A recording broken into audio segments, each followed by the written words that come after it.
الحمد لله تعالى على جزيل نواله والصلاة والسلام على محمد وآله أما بعد فأعوذ بالله من الشيطان الرجيم بسم الله الرحمن الرحيم وما آتاكم الرسول فخذوه وما نهاكم عنه فانتهوا وقال النبي صلى الله عليه وسلم من أحب سنتي فقد أحبني ومن أحبني كان معي في الجنة صدق الله وصدق رسوله النبي الكريم.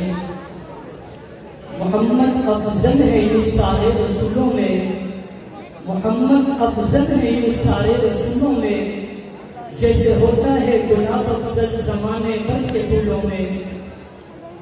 انتہائی حضرت کرام، قابل سکری معزز و مکرم اساتذہ کرام، آج کی اس قابل دید اور پروقار تقریب سعید میں میری سوچ کے اجالے جس موضوع کے حوالے سے اپنی تابانیوں کو کہنے کے لیے بےتاب ہے وہ ہے اصلاح معاشرے میں سنت کی اہمیت.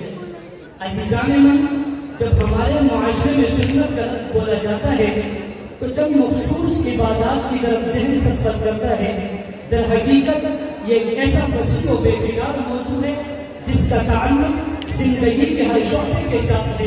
یعنی سنت نبوی کے بغیر زندگی کا یموت فیہا ولا یحییٰ کا مصداق ہے.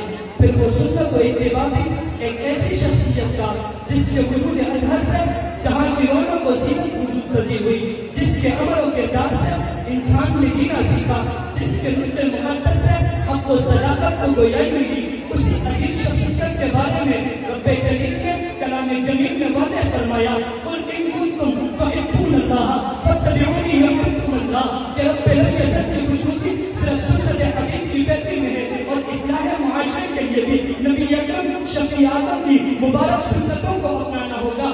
آپ کی حیات طیبہ کا مطالعہ کرنا ہوگا.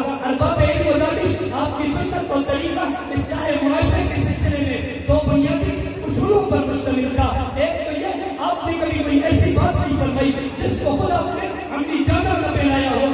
آپ کے قول و عمل میں کبھی تضاد نہ تھا. سید الاولین والآخرین کا دوسرا بنیادی دستور العمل اوائل زندگی سے سچائی اور راستبازی پر سختی سے عمل کرنا تھا. آپ کی عمل سے خبر پیش و علماء فلاسفہ مجتہدین اپنے اصولوں کو آزماتے رہے.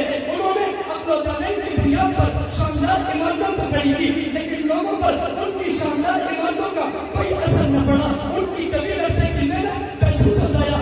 اسی سے ہوئی وہ دوسروں کو روشنی دکھاتے رہے، وہ امن و محبت کے گیت گاتے رہے، وہ عشاء و محبت کے خوبصورت عنوان کو سجاتے رہے. لیکن سب افسوس وہ مظلوموں پر رحم کھانے سے آئی رہے، لیکن خود تاریکی سے باہر نہ آ سکے. لیکن میرے آقا جب فاران کی چوٹی پر رشد و ہدایت کا آفتاب دے کر یا آفتاب طلوع ہو کر اہل مکہ سے خطاب کرنے کے کہے لبثت فیکم عمرا هل وجدتمونی صادقا او کاذبا، میں قربان جاؤں ان کے کردار پر پورا مکہ بیان سوال ہو کر جواب دیتا ہے جب ربنا کا مرانا ما رأینا علیک الا صدقا. ہاں انہوں نے معاشرے کی ایسی بہترین تشکیل کی کہ فَإِن كُنتُمْ عَلَىٰ شَفَا حُفْرَةٍ مِّنَ النَّارِ جیسا معاشرہ فَأَلَّفَ بَيْنَ قُلُوبِكُمْ فَأَصْبَحْتُمْ بِنِعْمَتِهِ إِخْوَانًا. جیسے معاشرے میں تبدیل ہو جاتا ہے اس معاشرے کے افراد جنہیں رب العزت نے فَإِنْ آمَنُوا بِمِثْلِ مَا آمَنْتُمْ بِهِ فَقَدِ اهْتَدَوْا کہہ کر معیار حق بتا دیا. تبھی تو کہنے والے نے کہا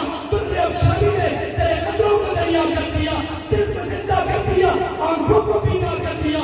قدرت ہے جو راہ پر اوروں کے ہاتھی بن گئے، کیا نظر تھی جس نے مردوں کو مسیحا کر دیا. گرامی قدر، آج اسی پیغمبر کی سنت سے امت مسلمہ کی عملی زندگی مفقود نظر آ رہی ہے. عصر حاضر کا معاشرہ زمانہ جاہلیت کی عکاسی کر رہا ہے. یہ معاشرہ مختلف قسم کی برائیوں کی دندل میں پھنسا ہوا ہے. اگر معاشرے کو ان برائیوں سے پاک کرنا ہے تو سرور کونین نے جو دستوری حمایت کو اپنی زندگی میں لانا ہوگا.